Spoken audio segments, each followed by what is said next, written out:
নমস্কার বন্ধুরা, অমৃতরস কথা চ্যানেলে আপনাদেরকে জানাই স্বাগত।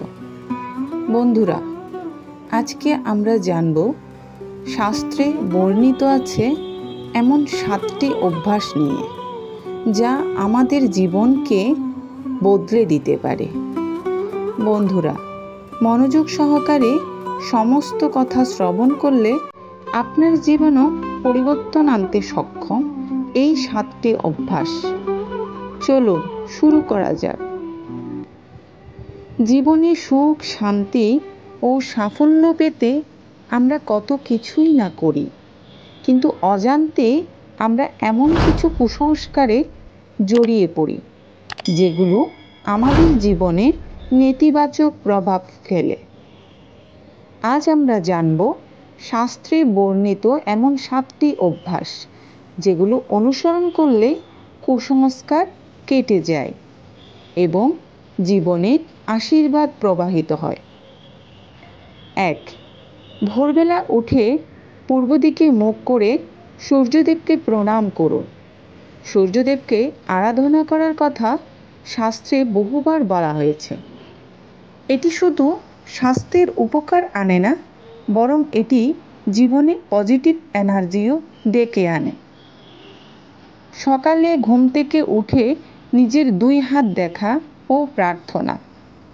হাতের তালু দেখে প্রভাতে প্রার্থনা করার প্রথা বহু প্রাচীন, কারণ হাতের তালুতে মা লক্ষ্মী, মা সরস্বতী এবং শ্রীকৃষ্ণের বাস, এবং এতে ধন, বিদ্যা ও কর্মফলের আশীর্বাদ প্রার্থনা করা হয়।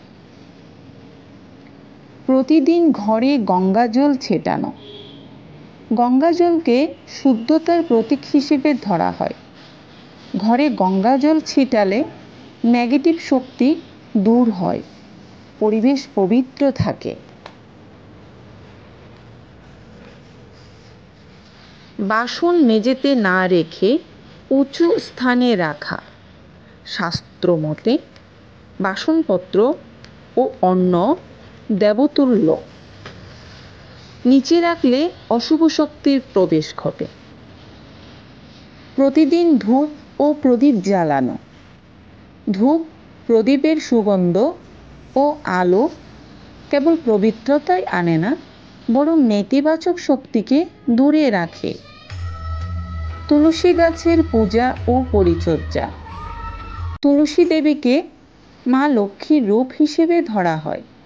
প্রতিদিন তুলসী দেবীকে পূজা করলে দারিদ্র্য দূর হয়, ঘরে শান্তি আসে। শাস্ত্র পাঠ বা শ্রীনাম সংকীর্তন। প্রতিদিন কিছু সময় ভগবানের নাম জপ বা বিভিন্ন গীত শুনলে বা পাঠ করলে আত্মিক শক্তি বাড়ে এবং জীবনে শুভ শক্তির আবাহন হয়। বন্ধুরা, এই 7টি অভ্যাস যদি আমরা প্রতিদিনের জীবনে রাখতে পারি, তবে কুসংস্কার নয়, জীবন হবে পূর্ণ আশীর্বাদে।